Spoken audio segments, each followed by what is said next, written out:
Lumber prices have been all over the place this past year, and one of the biggest reasons why no one seems to be talking about at all, and that is Wall Street and commodities traders. So in this video, I'm going to explain to you what's going on and how it's impacting lumber prices.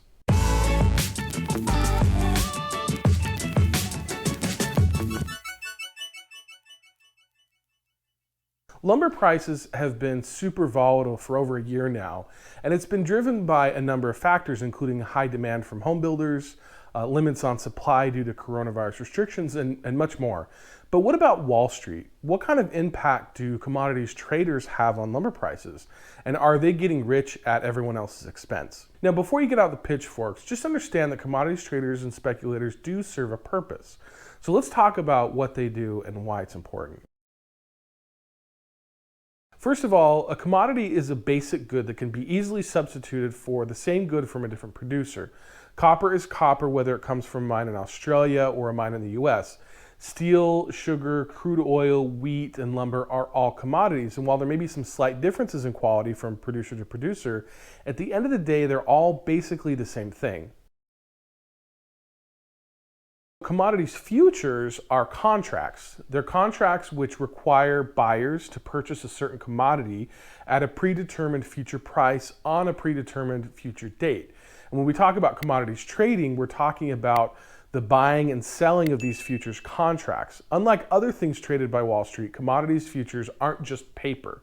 A futures contract represents an actual physical commodity, and delivery or receipt of that commodity being traded is required at the end of the contract period. Companies that produce commodities carry a lot of risk. It can cost a lot of money to produce certain goods, and it may take a long time to mine and refine or grow and harvest, and during that time, prices can fluctuate. Oftentimes, producers have no idea how much they'll be able to sell their products for before they start spending money on producing it. You know, maybe they get lucky and all the other shrimp boats are destroyed in a storm. In fact, only one shrimping boat actually survived the storm. After that, shrimping was easy. Or maybe there is a bumper harvest and prices drop so low that farmers aren't able to make a profit.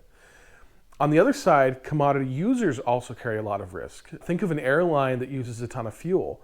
If fuel prices go up too high, then they'll need to raise ticket prices and won't be able to compete with other airlines. So that is where commodity markets and futures trading come into play. Sellers can sell their product in advance and guarantee their price, and buyers can buy a product in advance and guarantee their expense. This evens out markets. It allows companies to plan and to reduce risk for both parties. A lot of companies engage in this kind of commodities trading. In fact, when I was in college, I sat in on a discussion with the then CFO of the McDonald's Corporation. Back then, they had a dollar menu with something like 8 or 10 items on it. He told us that because of how they were able to trade commodities futures for things like beef and wheat and the raw materials that went into their products, they were able to lock in their expenses for a year in advance, and nothing on that dollar menu would cost them more than 50 cents to produce. So they were able to guarantee their expenses and their prices, and then they were able to pass that on to their customers. So what about commodity speculators? Well, in normal times, they provide a very important function by giving liquidity or cash in commodities markets. Because they're always buying and selling, they make it easier for producers or consumers to buy and sell, and that makes the market run more efficiently. They also help even out prices around short-term cycles. Without commodity speculators, prices would skyrocket during a harvest and drop like a stone in the off-season. Their actions help even out the highs and the lows and allow both buyers and sellers to mitigate risk. So without speculators, the markets would not run as efficiently, and we would all likely be paying higher prices across the board. So what about the downside of speculators? Well, the long-term driver of all commodities is supply and demand. If the supply is high and the demand is low, then prices will be low. But when demand is high and supply is low, the price will be high. And what traders are trying to do is predict what supply and demand will do. If they think demand will be high in the future, but the price is currently low, they'll buy up as much as they can at those low prices in hopes of selling it later at a higher price.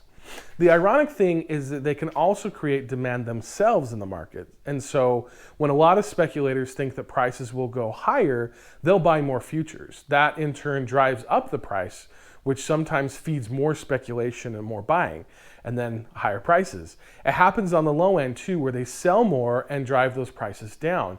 The most successful speculators are those who accurately predict the highs and lows and then take advantage when those times come. So when markets are normal, speculators help to even them out and make things run more efficiently.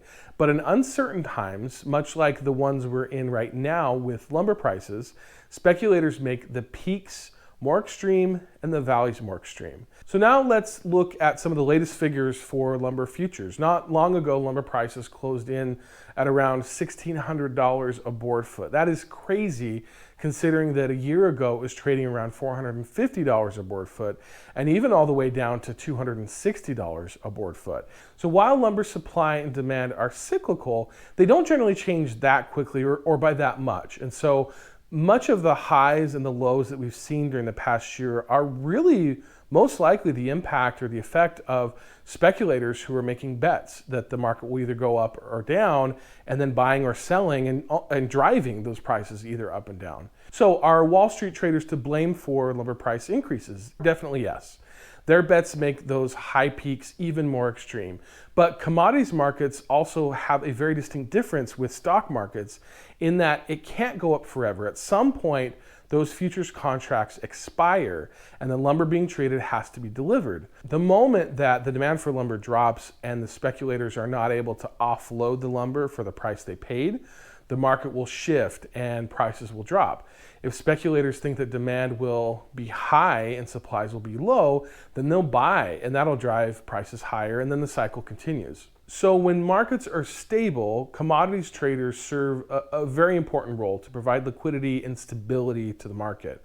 But when times are volatile, like it is now, speculators try to take advantage and push prices either higher or lower in order to make a buck. So is Wall Street and commodity speculators making money at our expense? Definitely. But maybe that's the price we have to pay for stability in normal times. So what do you think? Are you ready to bust out the pitchforks, or are you just happy that prices seem to be stabilizing? Let me know in the comments. And thanks for watching. I hope that you enjoyed the video. I hope that you learned something new, and if you did, make sure to hit that like button. Be sure to subscribe to my channel and check out my other videos, and we'll see you in the next one.